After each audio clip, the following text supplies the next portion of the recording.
Hello, hello, j'espère que tu vas bien. Dans cette vidéo, je vais te partager dans les détails l'actualité cyber des derniers jours. Comme d'habitude, je parlerai uniquement des principaux éléments. L'agence américaine de cybersécurité a publié un article intéressant sur le ransomware du groupe Dexin. Ce ransomware vise principalement les hôpitaux. Pour rappel, le fonctionnement de ce type de logiciel est simple, donc exfiltration des données, puis chiffrement, pour que la victime n'accède plus à rien sans avoir payé. Deux scénarios sont utilisés par le groupe Dexin pour accéder au réseau de la victime. Le premier consiste à exploiter une vulnérabilité sur la passerelle VPN afin d'accéder au réseau interne. Et dans le second scénario, un email de phishing avec pièce jointe malveillante est envoyé à la victime. L'objectif est de voler les identifiants de cette personne pour ensuite s'authentifier sur une passerelle VPN qui n'a pas d'authentification multifacteur activée. Ensuite, le pirate va récupérer un dump du mot de passe et utiliser l'attaque passe de hash pour récupérer un compte à privilège. Puis, il va se déplacer latéralement sur le réseau via SSH ou RDP et essayer de s'authentifier sur VMware vCenter, puis accéder au serveur USXC afin de changer les mots de passe et déployer le ransomware. Le fonctionnement de ce ransomware est basé sur Babuc Locker, qui est un autre ransomware utilisé depuis début 2021. Dexin vise principalement les fichiers de l'ESXi dans le répertoire /vmfs/volume. Dès que le chiffrement est terminé, ce message est affiché à l'utilisateur. Et pour l'exfiltration des données, donc c'est les outils rclone et ngrok qui sont utilisés. Pour terminer, le CISA a partagé quelques indicateurs des activités de ce ransomware. Et pour prévenir ce type d'attaque, il faut par exemple mettre à jour régulièrement les systèmes, activer le MFA, authentification multifacteur, et sensibiliser les utilisateurs sur le phishing.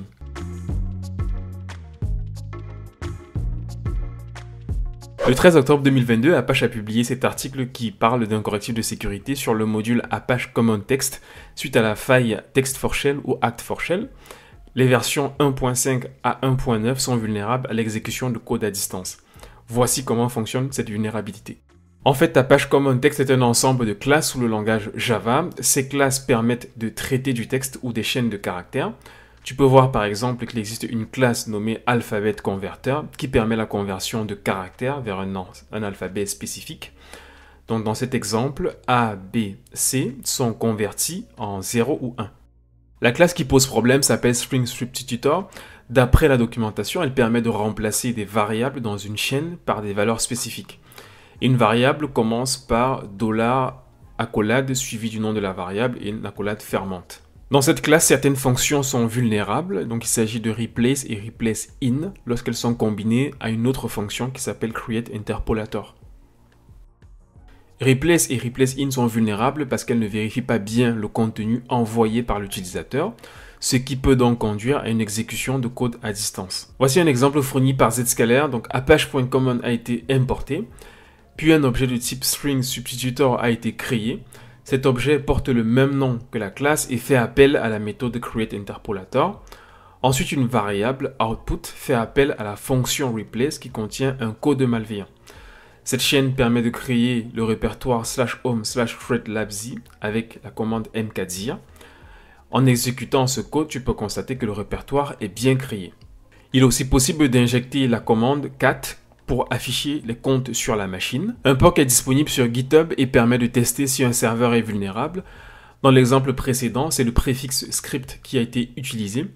Donc, il est aussi possible de tester sur une URL ou demander la résolution DNS. Pour rappel, il faut upgrader donc Apache Common Text vers la version 1.10.0. Donc Text4Shell est un peu similaire à la faille Log4Shell qui a beaucoup fait parler fin 2021. Pour plus de détails sur le fonctionnement de la vulnérabilité Log4Shell, j'ai fait cette vidéo. Je mettrai le lien dans la description.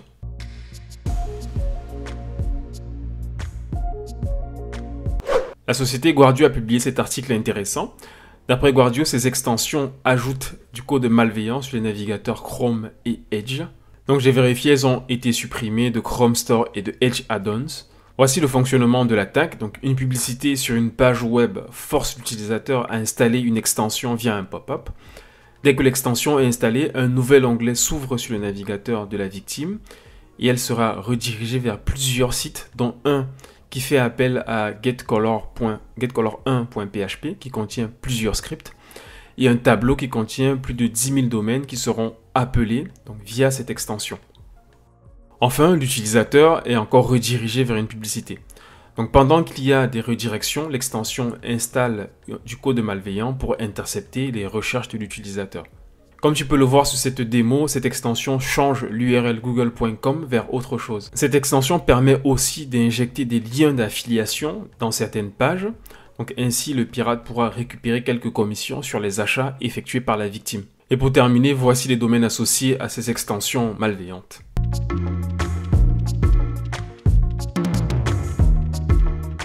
Une vulnérabilité 0D de type confusion a été découverte sur Google Chrome. Une vulnérabilité de type confusion se produit lorsqu'un programme alloue une ressource en utilisant un type et ce même programme accède ensuite à la ressource en utilisant un type différent. Ceci entraîne alors une erreur de type accès mémoire hors limite, ce qui peut causer des instabilités sur le navigateur web. Je n'ai pas plus de détails sur cette vulnérabilité car le déploiement de la mise à jour est en cours et Google ne voudrait pas que les pirates puissent exploiter cette faille. Donc pour corriger ce problème, il faut mettre à jour son navigateur web vers la version 107.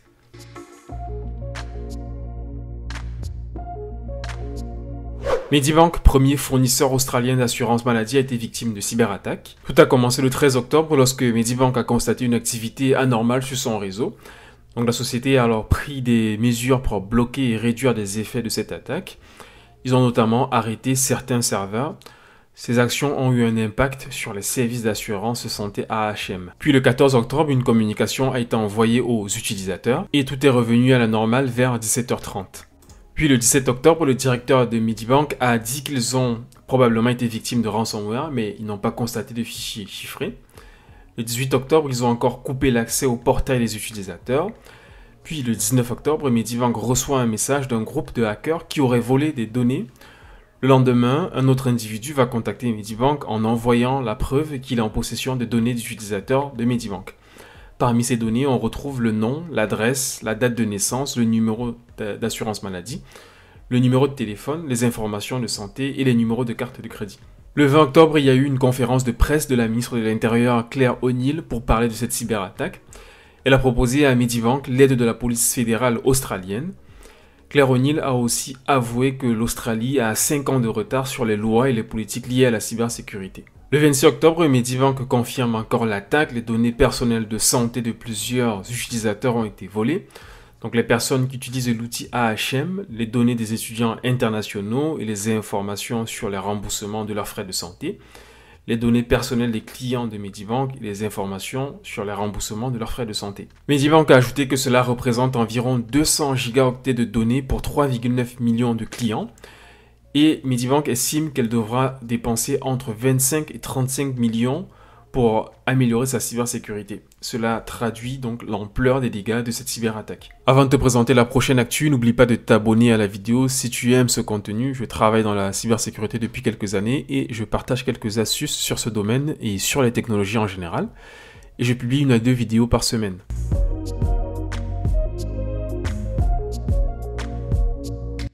Une sanction est en cours contre le PDG de Drizzly, James Corey, car les données de 2,4 millions d'utilisateurs ont été volées. La Commission fédérale américaine du commerce est à l'origine de cette sanction. Drizzly est une filiale d'Uber et permet la commande et la livraison de boissons alcoolisées. En avril 2018, un cadre de Drizzly a besoin d'un compte GitHub pour participer à un hackathon pendant une journée. Le compte aurait dû être supprimé après le hackathon, mais il est resté activé. Ce compte GitHub était sécurisé par un mot de passe de 7 caractères alphanumériques et sans authentification multifacteur. Puis en janvier 2020, un pirate a pu accéder à ce mot de passe qui était aussi utilisé sur un autre compte, donc par ce cadre. Ensuite, le pirate a pu accéder au GitHub de Drizzly. Le code publié sur cette plateforme contenait aussi des paramètres d'authentification vers le cloud Amazon de Drizzly. L'accès à ce cloud a permis aux pirates de voler les données de 2,4 millions de comptes. Parmi les informations volées, on retrouve le nom, l'adresse email, l'adresse postale, le numéro de téléphone, l'historique des commandes, le salaire, le sexe, l'ethnie, le nombre d'enfants. Ces informations ont été volées sur la base de données Amazon RDS de Drizzly et l'empreinte des mots de passe ou hash était générée avec Bcrypt ou MD5. Donc on sait par exemple que MD5 est vulnérable à l'attaque par collision et n'est donc plus recommandé. Et enfin, Drizzly permet à ses employés d'utiliser leur GitHub personnel pour accéder aux projets et données de Drizzly. La commission du commerce avait déjà alerté Drizzly il y a 2 ans, donc cette société n'a malheureusement pas pris en compte certaines recommandations, parmi lesquelles la destruction de données inutiles, la restriction de données que l'entreprise peut collecter et conserver. En résumé, voici ce qui est reproché par le FTC à Drizzly. Les mesures de sécurité pour la protection des données ne seraient pas suffisantes. Drizzly n'a pas exigé aux employés qu'ils utilisent l'authentification multifacteur sur GitHub.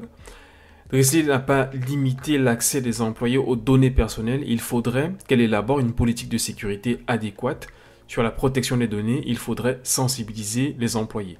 Et Drizzly aurait stocké des identifiants de connexion sur GitHub et le FTC reproche aussi de n'avoir pas désigné une personne chargée de la sécurité des données et du réseau informatique. Les données volées ont été publiées sur 2 plateformes sur le dark web. Et enfin, parmi les recommandations, il faudrait détruire les données inutiles, collecter uniquement les informations nécessaires, pas plus, et décrire publiquement et dans les détails les données collectées. Ensuite, il faut mettre en place une politique pour la sécurisation des données. Cela peut être par exemple sensibiliser les utilisateurs, désigner ou nommer un responsable des données, contrôler l'accès aux données et utiliser l'authentification multifacteur.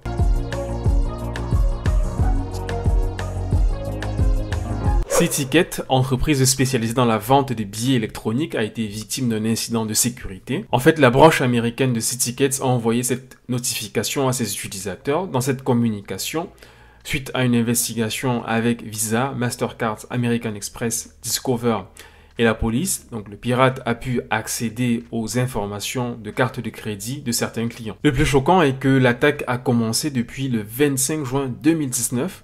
Donc entre le 25 juin 2019 et le 8 janvier 2022, soit 2 ans et demi, Citicket n'a pas constaté qu'une fuite de données était en cours. Les données concernées donc sont le nom, l'adresse, le code postal, le numéro de carte bancaire, la date d'expiration de la carte bancaire et les 3 chiffres au dos de la carte. Citicket a ajouté que le numéro de sécurité sociale, l'état où habite l'utilisateur et le compte bancaire ne sont pas concernés car ils ne sont pas stockés. Ces données sont généralement revendues sur le dark web ou sont utilisées dans des campagnes de phishing.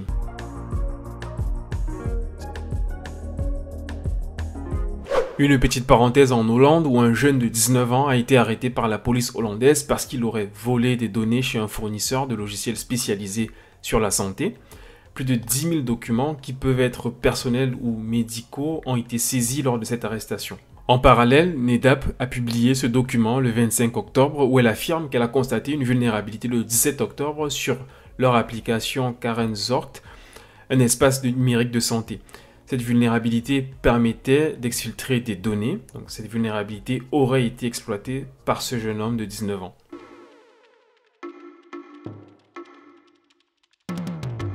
Suite à la dernière assemblée générale d'Interpol à New Delhi, une présentation a été faite sur le métaverse d'Interpol, donc voici un extrait. L'objectif d'Interpol, d'après son secrétaire général, est de sécuriser le monde numérique. Interpol est conscient des changements suite à l'arrivée du métaverse, il faut donc se préparer à ce nouveau monde. Petite question pour toi, penses-tu que l'on ira vraiment sur le métaverse ?